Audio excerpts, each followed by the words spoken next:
আপনি পরিমাণ মতো ডাল নিয়ে পানিতে ভিজিয়ে রাখুন প্রায় ঘন্টাখানেক, এরপর 10 মিনিটের মতো আপনি সিদ্ধ করুন। নির্দিষ্ট কোনো পরিমাণ নাই বা টাইমিং নাই, এটা আপনার উদ্দেশ্য হচ্ছে আপনার এটা নরম করা, যাতে ব্ল্যান্ড হয় ভালো। এভাবে ডাল সিদ্ধ করুন। মতো চালের গুঁড়ো দিয়ে আপনি এরপর নাড়তে থাকুন, ভালো মতো নেড়ে নিন। পরিমাণ কম হলে একটু বাড়াতে পারেন। উদ্দেশ্য হচ্ছে আপনার ভালো মতো এগুলি যাতে ব্ল্যান্ড হয়ে যায়। পরে দুটো দেখছেন আপনি চালের গুঁড়ো আর মুগ ডাল মিশ্রণের পরে এরকমই দেখাবে। সিদ্ধ হওয়ার পরে দেখাচ্ছি। কালারটা দেখছেন, খুব সুন্দর একটা কালার হয়। রেডি হয়ে গেলে আপনার ডো, আপনি খুবই ইজি হাতের তালু দিয়ে এভাবে আপনি করতে পারেন। এটা খুবই ইজি, আপনি যে কোনোভাবে খুব ইজিলি হয়ে যায়। হাত রোলিং পিন দিয়ে পিঠের মতো আপনি বানিয়ে এভাবে আপনি পুরোটা দেখেন, একটু পুরো রাখবেন, পিঠের মতো বানিয়ে এখানে দেখতে পাচ্ছেন। এরপর আপনি মনের মাধুরী মিশিয়ে এগুলিকে ডিজাইন করুন যে যেভাবে পারে।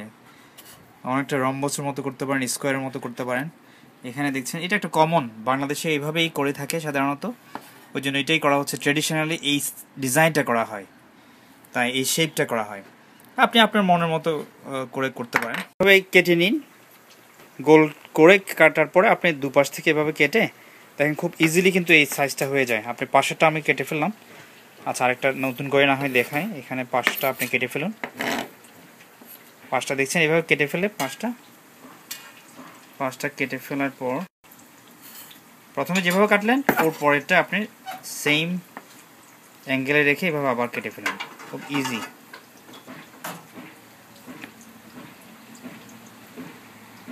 ইজিলি হয়ে যায়। তো সয়াবিন অয়েল গরম হওয়ার পরে, তেলটা কিছুক্ষণ রাখার পর গরম হওয়ার পরে আপনি ছেড়ে দিন আপনার সেই দেশীয় ওয়াক্কাম পিঠা। দেখেন কীভাবে হচ্ছে, দেখতে কিন্তু ভীষণ চমৎকার না? আপনি আস্তে আস্তে ছেড়ে দিন, স্লাইড করে দিন, এক পাশ থেকে ছেড়ে দিন। দেখছেন কীভাবে হচ্ছে। কালারটা ব্রাউন যখন হয়ে যাবে তখন আপনি তুলে ফেলবেন। 20 মিনিট আপনার তেলে হওয়ার পর এরকম কালার হবে। কালারটা দেখতে পাচ্ছেন। তবে একটা কথা বলি, আপনার যদি কর্ন অয়েলে হয় ওটা সবচেয়ে নাকি ভালো হয়। আপনার সয়াবিনের চেয়ে আপনার কর্ন অয়েলে যদি করেন তাড়াতাড়ি হয়। তো এভাবেও খাওয়া যায়, আপনি কুকিসের মতো, আপনি চা দিয়ে বা যে কোনোভাবে খাওয়া যায়। তবে আপনি যদি এটাকে আরও মিষ্টি করতে চান, পরবর্তী স্টেপস হচ্ছে এবং লাস্ট স্টেপস হচ্ছে আপনি এগুলি রেখে দিন। এরপর পানি, চিনি আর দারুচিনি দিয়ে আপনি চুলোয় নাড়তে থাকুন। এটা একটু ঘন হবে। আপনি দেখতে পাচ্ছেন এখানে এই কয়েক মিনিট করলেই হয়। চিনিগুলি যা আপনি নাড়তে থাকুন যাতে বসে না যায় নিচে। রেখে দিন, শিরাতে এখন মিক্স করতে থাকুন। এটাই শেষ স্টেপ।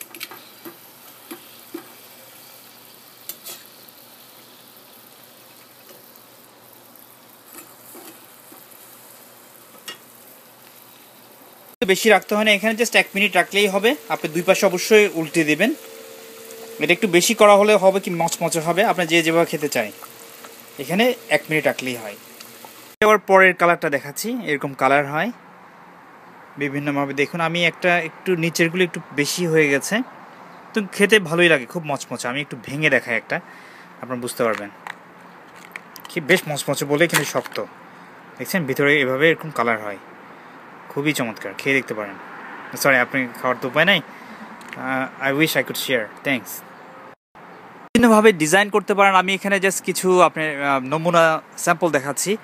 এখানে দেখতে পারেন আপনি হেল্প, রেসপেক্ট, ফ্যামিলি, পিস, এই জাতীয় অনেক আপনার list goes on and on. আপনি অনেকভাবে করে আপনি বিভিন্ন পিঠা উৎসবে এগুলি এভাবে করতে পারেন, ডিস্ট্রিবিউট করতে পারেন। এক একটাতে লাভ লিখতে পারেন, আপনি যে যা খুশি ওভাবে লিখতে পারেন।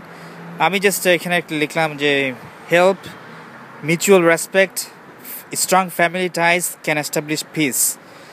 সো আপনি এগুলি করে আবার পিঠা বানালে আমি দেখলাম যে এগুলি কিন্তু লেখাটা রয়ে যায়। একটা আপনি চিনি ছাড়াও করতে পারেন, জাস্ট আপনি সয়াবিন তেলে বা আপনার কর্ন অয়েলে করেই আপনার এটা কুকির মতো হবে, খুবই মজা। আপনি আর লেখাটা অক্ষুণ্ণ থাকবে, সেক্ষেত্রে খুবই ক্রাঞ্চি হবে।